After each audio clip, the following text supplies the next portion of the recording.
दोस्तों, ममता बनर्जी बार बार कोशिश कर रही है और पूरी देश की विपक्षी पार्टियां एसआईआर से परेशान हैं। उनको समझ नहीं आ रहा कि इस एसआईआर को रोकें तो कैसे। ममता बनर्जी हैं कि एक के बाद एक धमकी भी दे रही हैं चुनाव आयोग को, दूसरी तरफ पत्र लिखकर रोकने की कोशिश में है कि किसी तरह मामले में अड़ंगा अटका दिया जाए। लेकिन भारतीय जनता पार्टी जिस तरह से अग्रेसिव मोड में है, ममता बनर्जी की कोई चाल चलती नहीं है।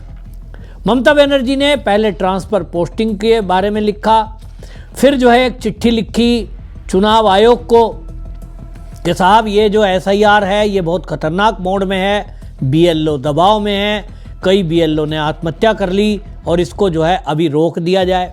उसको भी चुनाव आयोग ने नहीं माना।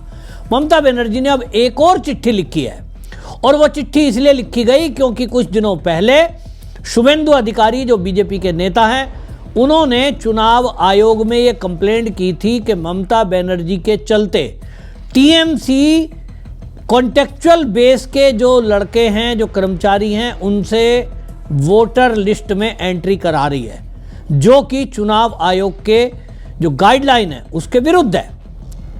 चुनाव आयोग का गाइडलाइन ये कहता है कि जो परमानेंट राज्य सरकार के एम्प्लॉई हैं वो ही उस एंट्री को कर सकते हैं, क्योंकि चुनाव आयोग की जो लिस्ट है उस सूची में एंट्री करना, डिलीट करना, ये सरकार का काम है, सरकारी कर्मचारी ही कर सकते हैं। लेकिन ममता बनर्जी ने अपने कार्यकर्ताओं को बिठा दिया, कॉन्टेक्चुअल भर्ती कर दी, तो फिर गड़बड़ियों की शिकायत आई। ये भी शिकायत आई कि ओटीपी मांगा जा रहा है लोगों से, फिर अपनी मर्जी से लोगों के वोट एंट्री कर दिए जा रहे हैं और अपनी मर्जी से भारतीय जनता पार्टी का जो उनको लगता है कि वो वोटर है उसका लिस्ट में से नाम काट दिया जा रहा है। ये बता दिया जाता है कि 2003 के एसआईआर में आपका नाम नहीं है और इसलिए आपका नाम एंट्री नहीं हो सकता।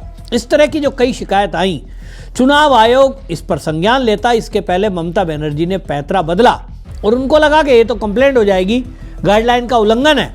तो अब ममता बनर्जी ने एक और पत्र लिखा है और चुनाव आयुक्त को पत्र लिखकर उन्होंने कहा कि हमें परमिशन दी जाए 1000 डाटा एंट्री ऑपरेटर और 50 सॉफ्टवेयर डेवलपरों को भर्ती करने का।